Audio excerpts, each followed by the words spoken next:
doit être terrible sur les unes des journaux avec ce gouvernement qui n'arrive pas encore. Bah oui. L'accouchement est lent. Oui.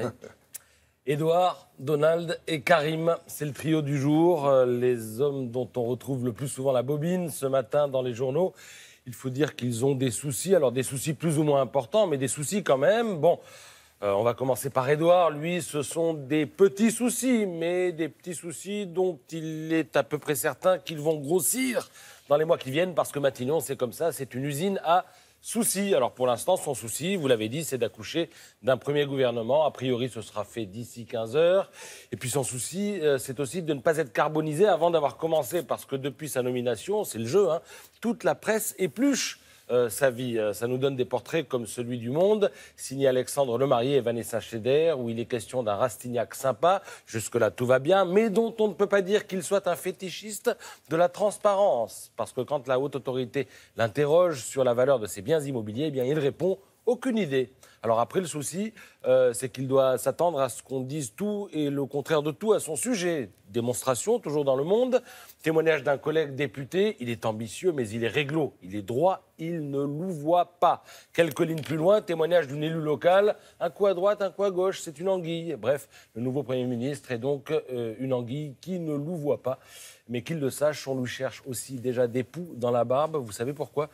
Parce qu'Édouard Philippe a écrit un thriller érotico-politique où certains trouvent qu'il témoigne d'une vision déplacée de la femme. Il y a un article dans l'Express, un article dans Le Soir, journal belge à ce sujet. Du coup, c'est Libération qui monte au créneau ce matin pour défendre Édouard et expliquer que sa vision des femmes se jugera davantage à l'aune de la constitution du prochain gouvernement que nous attendons pour 15 heures. Mais avec cette histoire de transparence à tout prix, on va les fouiller dans ses armoires, dans son... Ah oui, la réponse est oui. C'est ça, oui, d'accord. Les chaussettes, formidable, il a 3 paires de baskets, dont une blanche, mais pas très propre. Hein. Alors ça, c'est formidable. Ce sont les petits soucis d'Édouard. Oui. C'est du pipi de chat, de la roupie de Sansonnet comparé aux gros soucis de Donald. Alors Donald, il a beau être le patron, il prend cher en ce moment.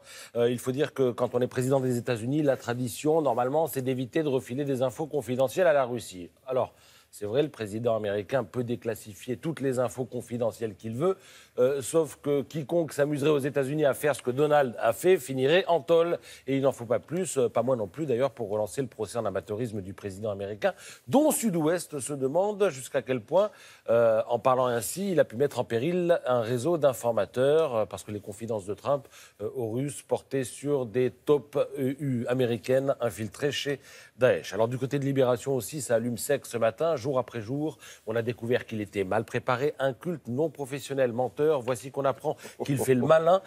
Agir comme un enfant de 5 ans, ça peut avoir du bon. Donald Trump peut désarçonner n'importe lequel de ses adversaires, mais se comporter comme un kid capricieux et problématique quand la chambre d'enfant en question est le bureau ovale, écrit Johan Hufnagel dans Libération ce matin. Alors pour finir, dans la catégorie soucis perpétuels, Benzema, longue interview dans l'équipe ce matin. Concernant l'équipe de France, il n'attend plus rien, mais il attend quand même un petit peu. Il ne comprend pas pourquoi Didier Deschamps ne fait toujours pas appel à lui. Alors on lui explique, l'affaire Valbuena, la cassette, les écoutes téléphoniques qui semblent indiquer qu'il a joué un rôle un peu trouble. Et puis la mise en examen, alors là, il enchaîne, Valbuena me rend fou. Un jour, il me traite de racaille. Le lendemain, il dit qu'il veut jouer avec moi. Et puis attention, on apprend aussi, et j'aurais terminé avec ça, que Benzema connaît Emmanuel Macron. Ils ont été présentés par un ami commun. Ils ont mangé ensemble à plusieurs reprises. Il ne faudrait pas que Benzema devienne un souci pour Macron. Non, mais il a joué au football. Hein, oui, il dit d'ailleurs que c'est un authentique amateur de foot, qu'il adore ça. Et il connaît bien, oui. Et qu'il le connaît bien. Il connaît bien le football.